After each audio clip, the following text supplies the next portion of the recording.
సదాశివసమారంభాం వ్యాసశంకరమధ్యమాం అస్మదాచార్యపర్యంతాం వందే గురు పరంపరాం. విష్ణు సహస్రనామంలో 27వ శ్లోకం. పునర్వసు నక్షత్రం 3వ పాదం వాళ్ళకి విశేషంగా ఈ శ్లోకం చెప్తారు. యథాప్రకారంగా మొత్తం విష్ణు సహస్రనామం అందరూ చేసుకోవాలి. అసంఖ్యేయో అప్రమేయాత్మ విశిష్ట శిష్టకృత్ శుచి సిద్ధార్థ సిద్ధ సంకల్ప సిద్ధి సాధన. ఇది శ్లోకం. అందులో మొట్టమొదటి నామం అసంఖ్యేయ. అంటే సంఖ్య అంటే నంబర్స్, మనకు తెలిసిందే. ఇన్ని నంబర్లు అని ఆయనకు చెప్పలేం మనం. స్వామివారివి ఇన్ని ఉంటాయని. అదేమిటండి మరి విష్ణు సహస్రనామం అన్నారు కదా, దశసహస్రనామం కూడా ఉందా అని సందేహం రావచ్చు. దశసహస్రనామమే కాదు, కోటి నామము, అక్షరకోటి నామము, శతకోటి నామములు, అనంతకోటి నామములు ఉన్నాయి. ఎందుకు అంటే అన్ని నామాలు ఆయనవే. మనం ఎవరి పేరు చెప్పినా ఏ పేరు చెప్పినా ఆయన పేరే కాబట్టి అనంత కోటి నామములు. అలాగే రూపములు, నామరూపాలకు ఇంత సంఖ్య అని మనం నిర్ణయించలేనటువంటిది. యస్మిన్ సంఖ్యా నామరూపభేదాది న విద్యత ఇది అసంఖ్యేయ అంటుంది శంకర భాష్యం. ఎవరి విషయంలో అయితే సంఖ్యలో నామరూపాలకు సంఖ్య ఇంత అని చెప్పలేమో అటువంటి వాడు కనుక స్వామి అసంఖ్యేయ. ఇప్పుడు రూపాల దగ్గరికి వచ్చేటప్పటికి అన్ని రూపాలు ఆయనవే. ఎన్నని చెప్తాం? 700 కోట్ల మంది ఉన్నారు భూమండలం మీద. మనిషిని పోలిన మనుషులు ఒక 6 ఉంటారంటారు. అట్లా చూసినా 120 కోట్లు కావాలి సుమారుగా. 120 కోట్ల రూపాలు ఎప్పటికప్పుడు ఎక్కడికెక్కడ కొత్త కొత్త రూపాలు వస్తూనే ఉన్నాయి. ఇవి ఓన్లీ మనుషుల వరకే. సకల చరాచర జగత్తు ఆయన సృష్టించిందే.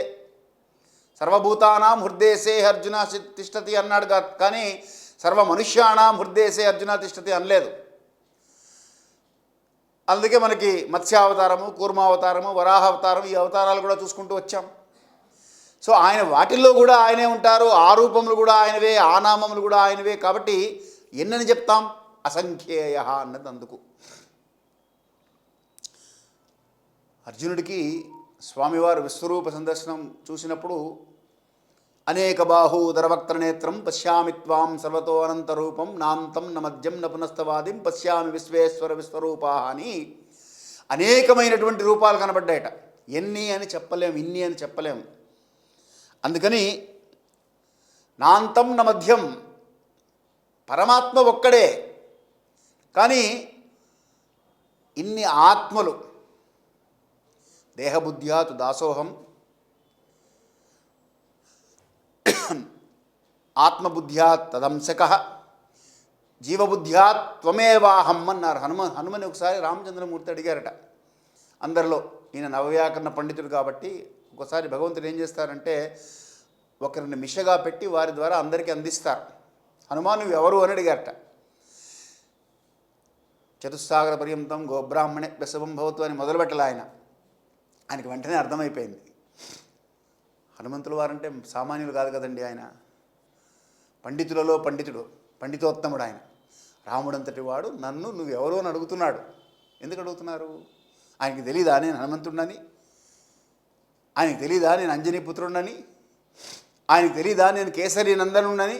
ఇవే ఆయన అడిగేది, ఇవి కాదు ఆయన అడిగేది. కాబట్టి ఏమడుగుతున్నారో వెంటనే గ్రహించి దేహబుద్ధ్యాతు దాసోహం, స్వామి నువ్వు నా దేహం బుద్ధితో కనుక నేను చూస్తే నేను నీ దాసుణ్ణి. ఆత్మబుద్ధ్యాత్ తదంశక, ఆత్మబుద్ధితో చూస్తే నీ అంశ. జీవాత్మ పరమాత్మ అంటాం కదా, పరమాత్మ నుండి జీవాత్మ వచ్చింది. జీవబుద్ధ్యాత్ త్వమేవాహం అహం బ్రహ్మాస్మి. దేహో దేవాలయ ప్రోక్తో జీవో దేవస్థానాతన త్యజేజ్ఞా నిర్మాల్యం సోహం భావైన పూజయేత్ అన్నారు. కాబట్టి జీవము అనేటువంటి బుద్ధితో చూస్తే త్వమేవాహం, నీవే నేను. ఇప్పుడు ఈ విషయ జ్ఞానంతో మనం ఆలోచిస్తే అసంఖ్యేయ ఎలా కుదురుతుందో ఇప్పుడు ఆలోచించండి. అన్ని సమస్తము ఆయనే కాబట్టి అసంఖ్యేయ. తర్వాత నామం అప్రమేయాత్మ. అంటే ప్రమాణములకు అందని ఆత్మస్వరూపం కలిగినటువంటి వాడు. తర్కశాస్త్రంలో మనకి ప్రమాణాలకి 3 ఉదాహరణలు ఇస్తారు. ప్రత్యక్ష ప్రమాణము, అనుమాన ప్రమాణము, శబ్ద ప్రమాణం అని 3 చెప్తారు. వేదాంత శాస్త్రంలో షడ్దర్శన శాస్త్రములు అంటారు. ఈ షడ్దర్శనాల్లో తర్కశాస్త్రం కూడా ఒకటి. తర్కము, మీమాంస, న్యాయశాస్త్రంలో. కాబట్టి ఇందులో భగవంతుణ్ణి తెలుసుకోవాలి అంటే అందడు ఆయన అని చెప్పడం కోసం ఈ 3 చెప్తారు. ప్రత్యక్ష ప్రమాణము అంటే ప్రత్యక్షంగా నా కళ్ళతో నేను చూస్తాను. అలా చూడ్డానికి ఆయన దొరకట్ట, ఇలాగ ఉంటాడని చెప్పడానికి లేదు. ఒక మనిషిని చూసాం, ఈ మనిషిని చూసిన తర్వాత ఈయన ఫలానా విశ్వేశ్వరరావు, ఈయన వీరభద్రరావు అని చెప్పేయచ్చు. ఎందుకంటే వాళ్ళని చూసాం కనుక మనం ఒకసారి ప్రత్యక్షంగా ప్రమాణం ఏర్పడింది. విశ్వేశ్వరరావు గారంటే 6 అడుగులు ఉంటారు, వీరభద్రరావు గారంటే 5 అడుగులు ఉంటారు చెప్పేయచ్చు మనం. కానీ భగవంతుని విషయంలో అలా చెప్పలేం. అలా ప్రత్యక్ష ప్రమాణాలకు అందడు. ఇంతై వటుడింటై మరియు తానంతై అభోవీధిపైనంతై తోయమండలాగ్రమున కల్లంతై చంద్రునిపైనంతై మహర్వాటిపైనంతై అని వామనుడుగా ఉన్నటువంటి వాడు అంత పెరిగిపోయాడు కదా అప్పటికప్పుడే. కాబట్టి ఇంత అని చెప్పలేము ఆయన్ని. అప్రమేయ, అందుకని ఇంత అని కొలవలేం. కాబట్టి ప్రత్యక్ష ప్రమాణాలకు అందడు. అప్పటికప్పుడు చూసినటువంటి బలిచక్రవర్తికి వామన రూపంలో ఉన్నటువంటి ఆయన ఒక్కసారి బ్రహ్మాండాంత సంవర్తి అయి అన్నారు పోతన గారు. అన్ని బ్రహ్మాండములు నిండిపోయేంత పొడుగైపోయారు. కాబట్టి పరమాత్మ ఇంత ఉంటాడని చెప్పడానికి లేదు. ప్రత్యక్ష ప్రమాణాలకు అందడు. రెండవది అనుమాన ప్రమాణం అన్నారు. అనుమాన ప్రమాణం అంటే మనం ఇంటికి వెళ్తాం, ఇంటికి వెళ్ళేప్పటికి బయట ఒక స్కూటర్ ఆగి ఉంటుంది. ఓహో ఆ స్కూటర్ మన ఫ్రెండ్ది, ఆ స్కూటర్ ఆగింది అంటే ఫ్రెండ్ వచ్చాడు అనుకుని లోపలికి వెళ్తాం. లోపలికి వెళ్ళేటప్పటికి ఫ్రెండ్ ఉన్నాడు, ఫ్రెండ్ భార్య, ఫ్రెండ్ కొడుకు వస్తారు, ఆ స్కూటర్ మీద తీసుకొచ్చారు. అనుమానంతో ఒక ప్రమాణం మనం ఏర్పరచుకున్నాం. ఆ అనుమానంతో ఆ స్కూటర్ వచ్చింది కాబట్టి ఫ్రెండ్ వచ్చాడు అనుకుంటున్నాం. అలా అనుమానంతో చూద్దామా పోనీ అంటే ఒక్కొక్కసారి అందుతాడు, ఒక్కొక్కసారి అందడు అనుమానాలకు కూడా ఆయన. కాబట్టి అప్రమేయ. గాలి వీస్తోంది, గాలి వీచింది కాబట్టి భగవంతుడు ఉన్నాడు అన్నాం, వెంటనే గాలి స్తబ్దంగా అయిపోయింది. గాలి వీచడం లేదు కాబట్టి భగవంతుడు లేడన్నామా అనడానికి లేదు. కాబట్టి అనుమాన ప్రమాణాలకు అందడు. మూడవది శబ్ద ప్రమాణము అన్నారు. శబ్ద ప్రమాణము అంటే వేదం చెప్తోంది. ఓం ఇత్యేకాక్షరం బ్రహ్మ అంటుంది వేదం. ఓంకారమే పరబ్రహ్మ స్వరూపము అని. మరి ఇంకే చెప్పింది కదండి, ఓంకారమే బ్రహ్మ అంటే ఓంకారమే బ్రహ్మ, కానీ పరబ్రహ్మ స్వరూపం ఓంకారమే కాదు. ఈ తేడా పట్టుకోవాలి మనం. ఓంకారం పరబ్రహ్మ స్వరూపమే, కానీ ఆయన పరబ్రహ్మ స్వరూపం ఓంకారం మాత్రమే కాదు. ఓంకారము కూడా పరబ్రహ్మ స్వరూపం, ఓంకారము పరబ్రహ్మ స్వరూపం. కాబట్టి శబ్ద ప్రమాణాలకు కూడా అందడు. కాబట్టి తర్కశాస్త్రాన్ని అనుసరించి ఇప్పుడు వేదంలో కూడా భగవంతుడి రూపం ఇది అని చెప్పడానికి లేకుండా ఇది కాదు, ఉపనిషత్తులను ఏం చెప్తాయంటే నేతి నేతి నేతి నేతి అంటుంది. ఇది కాదు, ఇది కాదు, ఇది కాదు, ఇది కాదని. మనోబుద్ధి అహంకార చిత్తాని నాహం నచ శ్రోత్ర జిహ్వం నచ ఘ్రాణ నేత్రే అని శంకరాచార్యులు వారు చిదానంద రూప శివోహం శివోహం అని చెప్పుకుంటూ వచ్చారు దాంట్లో. కాబట్టి ఏది కాదు, ఏది కాదు, ఇది కాదు, ఇది కాదు, ఇది కాదు, ఇది కాదు, ఇది కాదు అని తీసుకుంటూ వెళ్ళమన్నది తప్ప శబ్దాలకు కూడా అందనటువంటి వాడు. మరి ఇన్ని నామాలు చెప్పారు కదండి, ఇన్ని మాటలు చెప్పారు కదా, ఆయన ఇలాంటి వాడు అలాంటి వాడు అన్నారు కదా, మరి ఇప్పుడు ఇదేమిటి అంటే అలాంటి వాడు అది కాదని కాదు, కానీ అలాంటి వాడే కాదు. రామ కమలపత్రాక్ష అన్నారండి. పద్మముల వంటి నయనములు కలిగినటువంటి వాడు రాముడు, ఆయన దేవుడు. కరెక్టే. పద్మముల వంటి నయనములు లేనటువంటి వాళ్ళు రాముడు కాదా అంటే ఈశ్వర సర్వభూతానాం హృదయసే అర్జున తిష్టతి.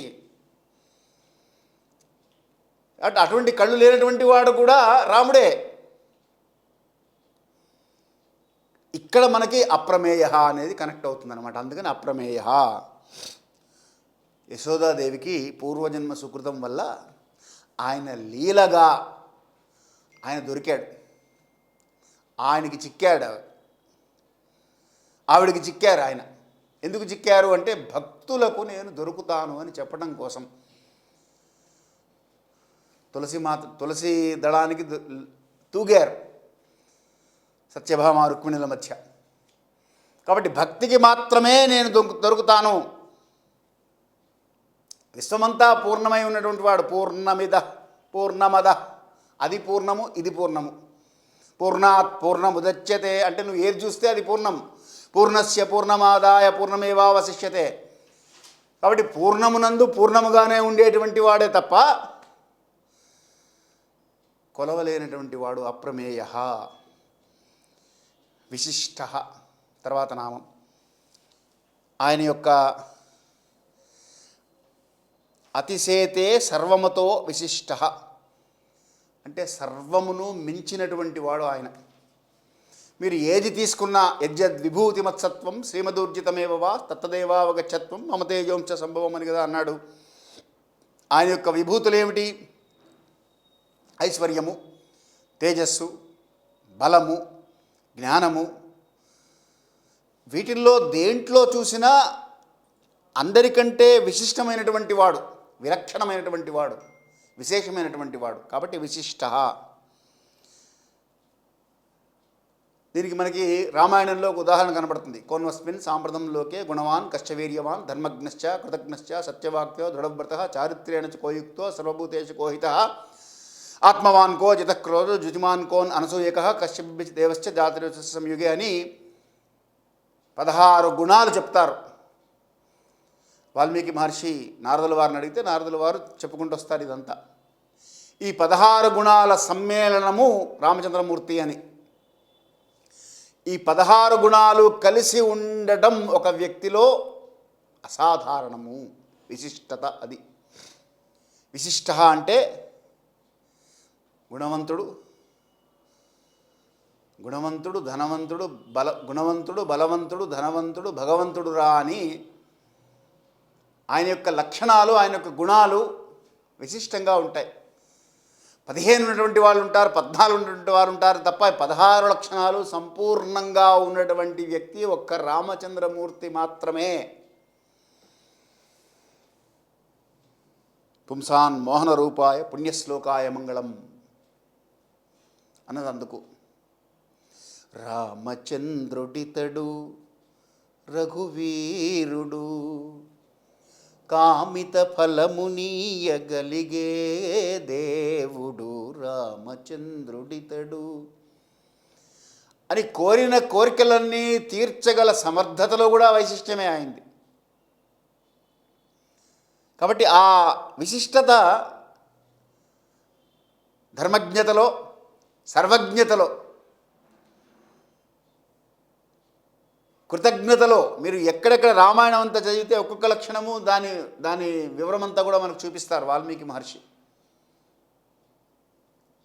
ఆయన చూపించినటువంటి కృతజ్ఞత ఒక ఉడతా భక్తి అనేటువంటి సామెతగా వచ్చేసింది. ఇప్పుడు ఒక చిన్న ఉడతను కూడా గమనించుకొని ఎక్కడ రామచంద్రమూర్తి మీరు అది ఆ సైన్యం యొక్క వివరాలు చూశారంటే కోట్లల్లో ఉంటుంది వానర సైన్యం. అంతమందితో ఆ సేతు నిర్మాణం జరుగుతున్న సమయంలో ఒక చిన్న సహాయం చేసినటువంటి ఉడతను కూడా మర్చిపోకుండా కృతజ్ఞత. ఇలా లక్షణాలన్నీ విశిష్టమైనటువంటివిగా ఉండేటువంటి వాడు కనుక విశిష్ట. శిష్టకృత్ తర్వాత శిష్టం శాసనం కరోతీతి శిష్టకృత్ అంటే శాసనము చేయువాడు, ఆజ్ఞలు జారీ చేయువాడు. శిష్టులు అంటే ఇప్పుడు సత్యం వద ధర్మంచర, ఇది ఒక శాసనమైంది. ఈ సత్యం వద ధర్మంచర అనేటువంటి శాసనాన్ని చేసి దాన్ని ఎవరైతే అనుసరిస్తున్నారో వాళ్ళందరినీ తాను కాపాడుతూ, ఎవరైతే అతిక్రమిస్తున్నారో వాళ్ళని శిక్షిస్తున్నవాడు కూడా ఆయనే. కాబట్టి శిష్టులు అంటే వేద ధర్మాలను పాటించేటువంటి వారంతా శిష్టులు. అటువంటి శిష్టుల యోగక్షేమం వహామ్యహం. అందుకని తస్మాత్ శాస్త్రం ప్రమాణంతే కార్యాకార్య వ్యవస్థితవు అన్నాడు. నువ్వు ఏదన్నా పనులు చెయ్యాలి అనుకుంటే శాస్త్రాన్ని ప్రమాణంగా తీసుకో. జ్ఞాత్వా శాస్త్ర విధానోక్తం అని తర్వాత చెప్పాడు అదే శ్లోకంలో. తస్మాత్ శాస్త్రం ప్రమాణంతే కార్యాకార్య వ్యవస్థితౌ జ్ఞాత్వా శాస్త్ర విధానోక్తం. శాస్త్రము ఏ విధానము చెప్పిందో ఆ విషయము తెలుసుకో. మాకు తెలియదండి, అందుకని శాస్త్రాన్ని ఉల్లంఘించాం, కాబట్టి క్షమించండి, తప్పు చేశాము అంటే కోర్టుకు వెళ్ళి ఎవరినన్నా పొడిస్తే నాకు జైలు శిక్ష పడుతుందని తెలియదండి, సెక్షన్ 302 ఏమిటో నాకు తెలియదు, 320 ఏమిటో నాకు తెలియదు, కాబట్టి నన్ను క్షమించండి అంటే కోర్టు వాళ్ళు ఎలా అయితే, ignorance of law is not an excuse. ఈ దేశంలో ఉంటున్నావు కనుక ఈ దేశం యొక్క లా ఏమిటో నువ్వు తెలుసుకోవాల్సిన బాధ్యత ప్రతి పౌరుడి మీద ఉంది. అలాగే సనాతన ధర్మాన్ని అవలంబిస్తున్నటువంటి ప్రతి వాళ్ళ మీద శాస్త్రం ఏం చెప్తోంది అని తెలుసుకోవాల్సినటువంటి బాధ్యత ఉన్నది. నేను చెప్తున్న మాటలు కావు, కృష్ణ పరమాత్మ చెప్పినటువంటి మాట భగవద్గీతలో. తస్మాత్ శాస్త్రం ప్రమాణంతే కార్యాకార్య వ్యవస్థితం అని వెంటనే జ్ఞాత్వా శాస్త్ర విధానోక్తం అన్నాడు. జ్ఞాత్వా తెలుసుకో, కర్మ కర్తుమిహర్హసి, అప్పుడు నువ్వు కర్మ చేయడానికి అర్హత. అంతేగాని అభిషేకం చేస్తాను అని నువ్వు నీ అంతటి నువ్వు తేల్చేసుకొని నాకు అర్ధరాత్రే వీలు కాబట్టి అర్ధరాత్రే చేస్తానని 1 గంట కూర్చొని రాత్రి 1 గంటకు అభిషేకం చేస్తే అది శాస్త్ర విధానమా కాదా అని తెలుసుకొని చేయమన్నారు. ఈ రోజుల్లో అదొక ఫ్యాషన్ అయిపోయింది. కుదరడం లేదండి, ఈ రోజుల్లో ఎక్కడ కుదురుతుందండి అని ఎవరికి వాళ్ళు నిర్ణయం చేస్తున్నారు. అది చాలా ప్రమాదం. అందుకనే తస్మాత్ అనేటువంటి శబ్దం వాడారు. జాగ్రత్త, తస్మాత్ అంటే జాగ్రత్త. జాగ్రత్త అన్నప్పుడు ప్రమాదాలకు దారి తీస్తుంది సుమా అని చెప్పటం. శాస్త్రాన్ని తేలిగ్గా తీసుకోకూడదు. అందుకనే శిష్టకృత్. శాసనాలు పాటించేటువంటి వాళ్ళని రక్షించి పాటించినటువంటి వాళ్ళని శిక్షించే ధర్మం కూడా ఆయనదే. కాబట్టి ఆయనే చూస్తూ ఉంటాడు. సహస్రాక్ష సహస్రపాత్ చూసాం కదా. సహస్రాక్ష అనే దగ్గర అనేకమైనటువంటి కళ్ళతో ఆయన గమనిస్తూ ఉంటాడు. ఆయన చూడడం లేదనుకుంటే పొరపాటే. ఇందుగలడు అందులేడని సందేహం వలదు, సర్వోపగతుండు ఎందెందు బెతకు చూచిన అందందే గలడు. కాబట్టి అన్ని చోట్ల ఆయన ఉన్నాడు, సమస్తము ఆయన గమనిస్తున్నాడు. ఆ చిప్లో ఎంటర్ అయిపోతోంది. ఈ శరీరం పడిపోయిన తర్వాత వెళ్ళి నాకు శాస్త్రం తెలియలేదు అంటే నీకు అక్కర్లేదురా. నువ్వు శాస్త్రం తెలుసుకునేటువంటి జన్మ నీకు ఇచ్చాను, కానీ నువ్వు దాన్ని సద్వినియోగపరచుకోలేదు. అందుకనే జంతువునాం నరజన్మ దుర్లభం అన్నారు శంకరాచార్యులు వారు. 84 లక్షల జీవరాశుల్లో లేనటువంటి బుద్ధి అనేటువంటి ఒక ఫ్యాకల్టీ, ఎక్స్ట్రా ఫ్యాకల్టీ మనుష్యులకు మాత్రమే ఇచ్చారు. నీ బుద్ధిని ప్రయోగించి జ్ఞానాన్ని సముపార్జన చేసుకో, ఈ జన్మను సార్థకపరచుకో. అందుకని శిష్టకృత్.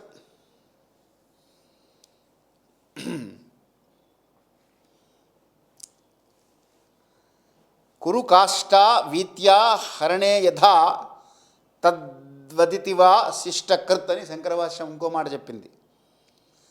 అంటే ఒక కట్టెల మోపుంది, దానిలో పనికిరాని వాటిని తీసేసి మిగతా వాటిని ఎలాగైతే వాడుకుంటామో భగవంతుడు కూడా తాను చేసినటువంటి శాసనాలను ఎవరైతే పాటించటం లేదో వాళ్ళని పక్కన పెడతాడు. కాబట్టి మనము ఆ శిష్టాచారములో ఉండడం ఉంటే శిష్టకృత్. ఆయన యొక్క కృత్ అంటే కర్మలకు, ఆయన చేసే పనులకు మనను సాధనగా వాడుకుంటాడు. దాని ద్వారా మనం ధర్మానుష్ఠానమునందు ధర్మమునందే ఉంటాం గనక ఉత్కృష్టమైనటువంటి జన్మలు, స్వర్గాది పుణ్యలోకాలు, చివరికి మోక్షం దాకా వెళ్ళిపోవచ్చు. కాబట్టి శిష్టకృత్. తర్వాత నామం శుచి.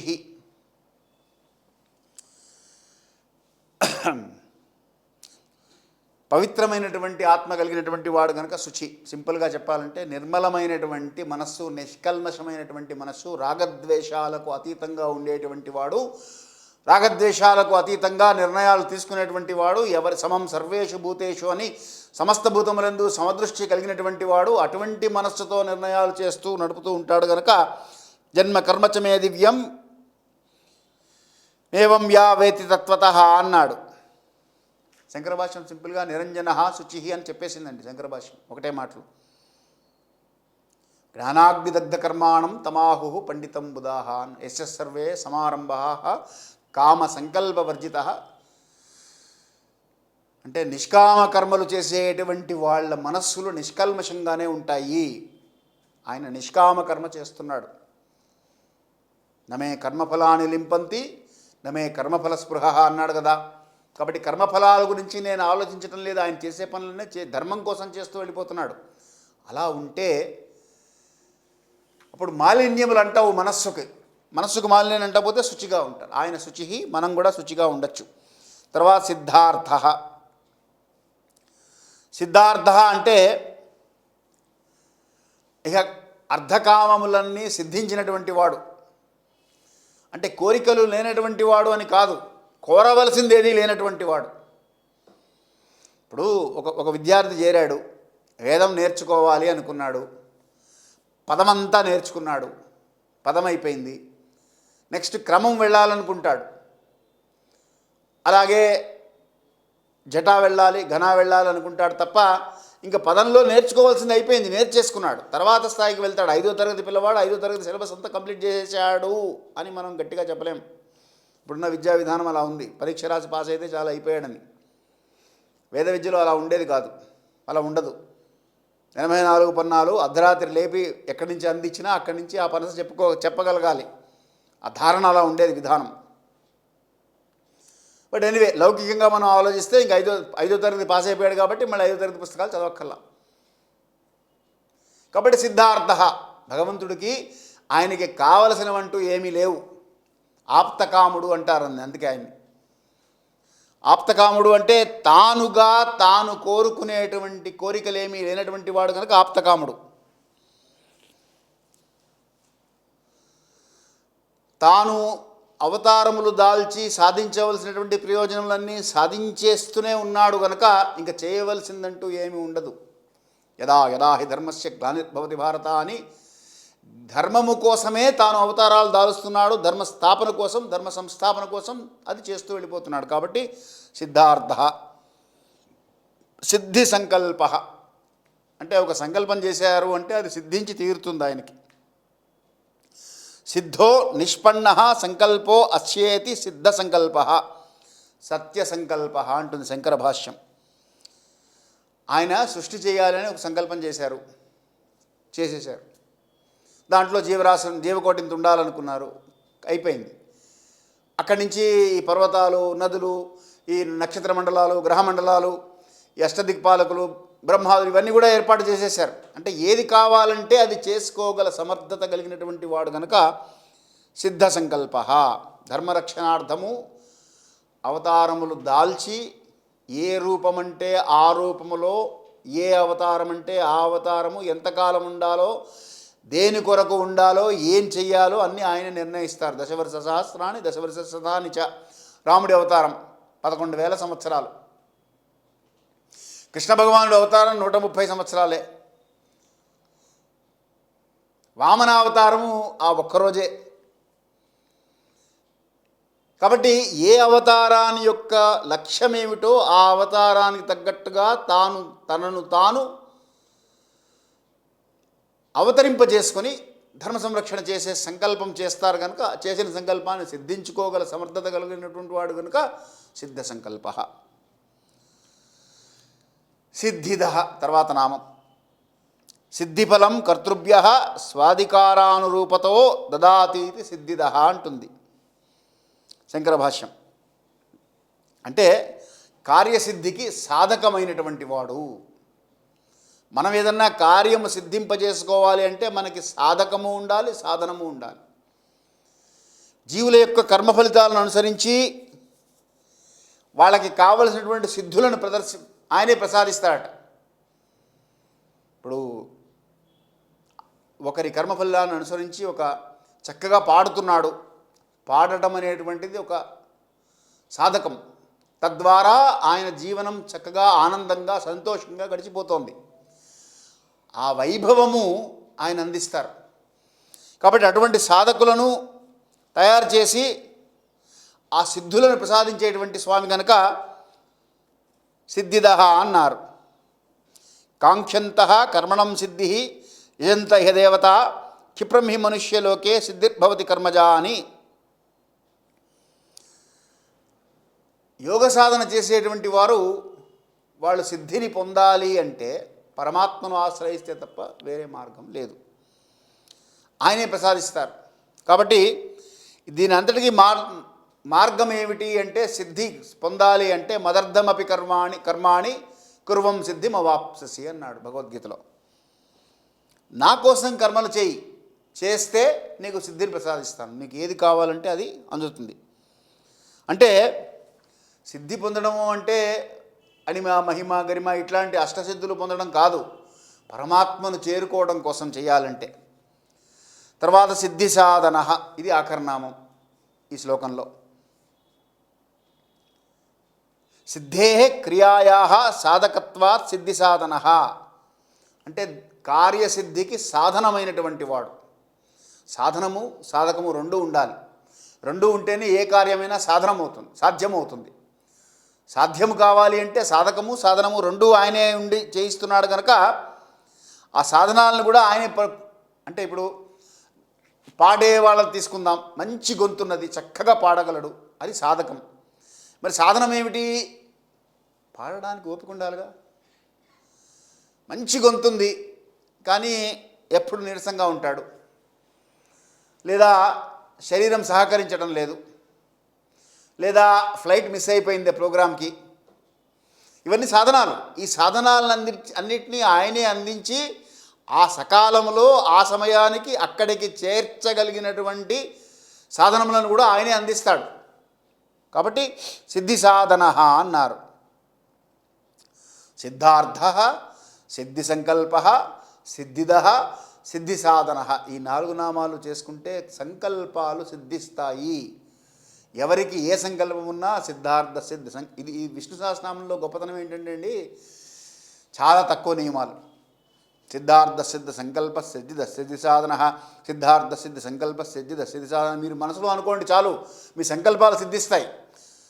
అది విశేషమైనటువంటి ఈ నామాలను వీటిని స్మరించినా, మననం చేసినా, స్మరణ చేసినా చాలు తరిస్తారని చెప్తుంది శాస్త్రం. కాబట్టి ఈ నామాలతోటి స్వామివారిని స్మరణ చేసుకోండి, మీ కార్యాలు సిద్ధింపజేసుకోండి. తర్వాత శ్లోకం 28వ.